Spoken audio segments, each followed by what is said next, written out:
go to Tahiti. You're done. You win. Make another restaurant. I don't care what your percentage is. Now here's the problem. You can take the percentages down, but guess what happens? You make less money. How can that happen, right? If I get $9 in this hand and $6 in this hand, which one do you want? Colby? 2 of the 6s. 2 of the 6s, there you go. If you can get them. If you can get them.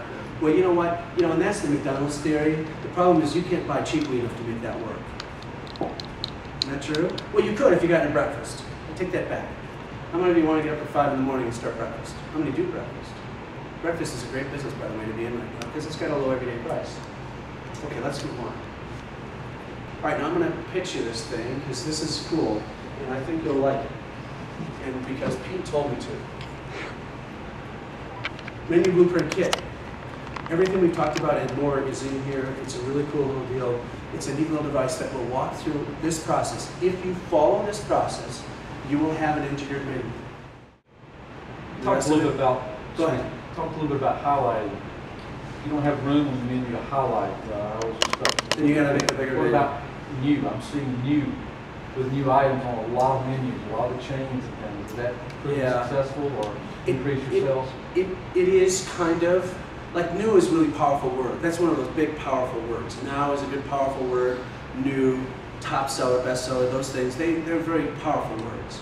And they do have a great impact on the business. However, if it can only be new for a certain amount of time, so you know, after three months or so, it's really not new anymore, is it? Uncle Buck? I mean, you got to kind of take that off eventually. So you know, it sort of boxes you in.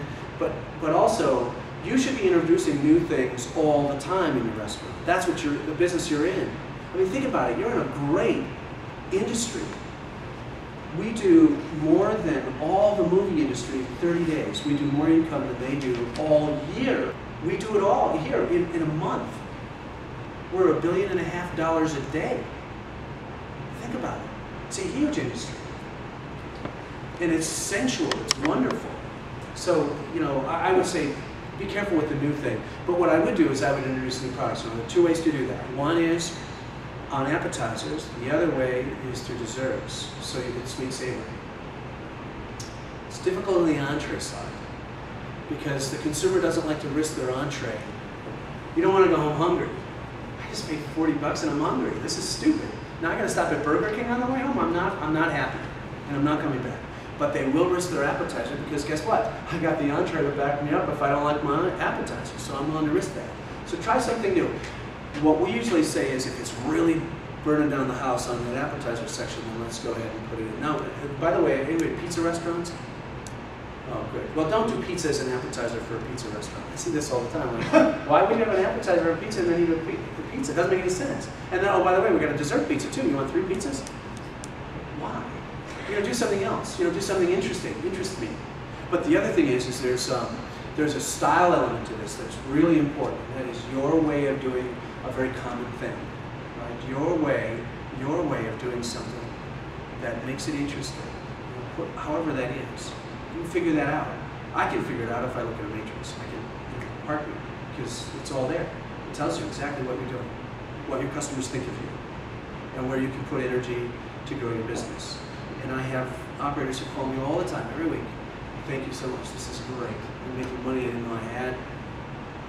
I got money in my checkbook, which is cool. I can make my payments on time, that's great too. And they pay themselves a little, and that's not bad either. And you should get paid for it. Everybody raise your right arm, repeat after me, real quick. Come on, raise your right arm. I'm entitled to a profit. Right? So I wonder sometimes, oh my gosh, you're not a soup kitchen. Charge them. And then charge them on the way out too. And make them thank you. Oh no, I got a better deal than you did. Thank you so much. I'm glad I gave you all that money. That was great. Any other questions? Hey, this is your chance. Anything? No? Everybody's good? You're all? Yes? I'm sorry I missed the first part, but I'm assuming that pictures are quite important. Well, we didn't really talk about pictures. Pictures are really, really important if they're good pictures. When in doubt, go without. That can be your mantra. When in doubt, go without. Now here, I want to just sum up with one little thing. If you're wondering about your brain, and I want you to write these, do you have everything got something to write with? Okay, write these words down. Is, Is this us? Is this us? Here's what you're going to do. When you're going to introduce a new product, you can leave that off. I'm done with the jumbo jet now. When you're going to introduce a new product, what you're going to do is you're going to sit in a quiet space with no servers around you. This might be 3 in the morning. Probably will be, because that's about the only time you're going to, because you'll be awake anyway, because you're worried about your business, right? You're going to sit in a quiet place. You're going to get your mind completely centered. Now I teach, by the way, big companies, Acre Food Products, ConAgra, State Fair Foods, how to meditate their brand. Isn't that cool? Meditate their brand. And they go, what are you talking about? Well, you got to meditate your brand. What you're going to do is you're going to think about your operation. You're going to think about what's going on. Then you're going to, once you have that nice centered feeling about your business, and you really feel like you get it in here, then you're going to think about the new item that you're going to launch.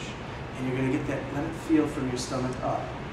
Now they say this all the time when you go to these tree hugging events, if you've been to one of those things, and they say, okay, you can get it in your head, but if you don't get it in your heart or your gut, you don't really have it. And here's the problem for most restaurant operators. They get it in their head, but they don't have it here. And this is where you got to get your brain, it's down in your gut. You got to feel for it. That's really critical.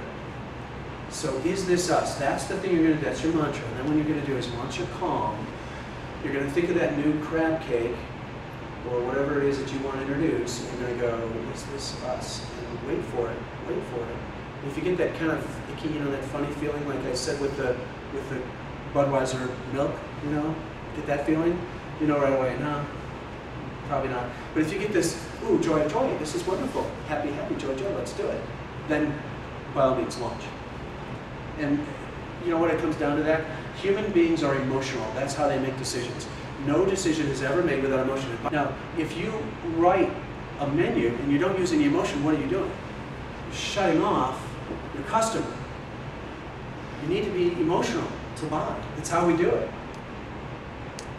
I mean, it's true in the old movie that, when you buy a Jaguar, you're thinking you're going to get chicks, right? I mean, that's what you're going to get. That's why you do it. You buy a Volvo because, I can carry lots of stuff and I'm safe. Think about it. What's the emotional tie to it? What's the emotional tie to your restaurant? Why do they come? Why would anybody ever eat there, Peter? The food. Well, it's part of it. It's the atmosphere too. Anything else? I got a booth. They gave me a booth. Can you believe me in a booth? But anyway, they gave me a booth. So come on over. We'll talk if you've got questions.